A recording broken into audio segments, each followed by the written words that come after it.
Sainte Angèle Mérici, plus 1540.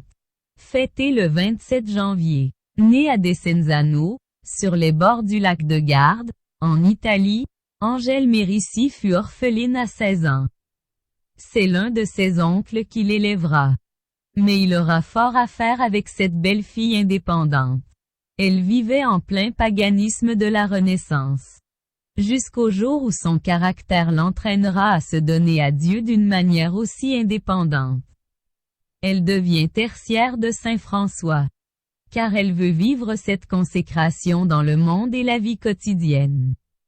Pour gagner de quoi vivre, elle devient demoiselle de compagnie dans des familles de la bourgeoisie de Brescia, en Lombardie, ce qui lui permet, simultanément, une vie de silence, d'ascèse et de prière quand elle rentre dans sa petite chambre.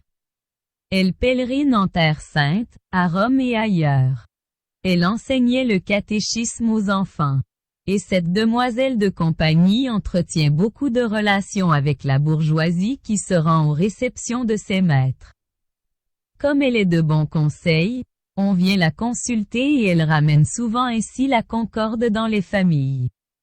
Le pape Clément VII, apprenant ses réussites, lui demanda de venir catéchiser les fillettes romaines. Mais elle trouva de bonnes raisons pour se dérober à cette demande. En 1535, alors qu'elle s'est retirée en ermite dans une cellule, elle a une vision qui l'incite à se consacrer à l'éducation de la jeunesse. Elle fonde la compagnie de Sainte Ursule, placée sous le patronage de cette Vierge martyre, les Ursulines. Destinée à des femmes qui désirent vivre en vierge consacrée tout en restant dans le monde. Quand elle meurt, elle leur laisse un admirable testament spirituel.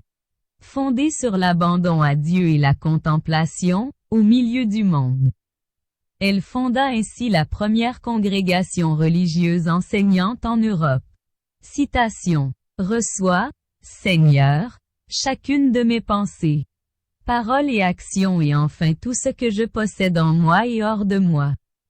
Je dépose tout en offrande aux pieds de ta divine majesté. Et je te prie, daigne le recevoir malgré mon indignité. Sainte Angèle Mérici, règle numéro 5. En tout, soyez aimable. Gardez-vous de vouloir obtenir par la force. En effet, Dieu donne à chaque être humain le libre arbitre.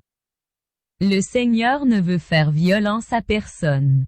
Il propose seulement, il invite et conseille. Sainte Angèle Mérici, dans son testament.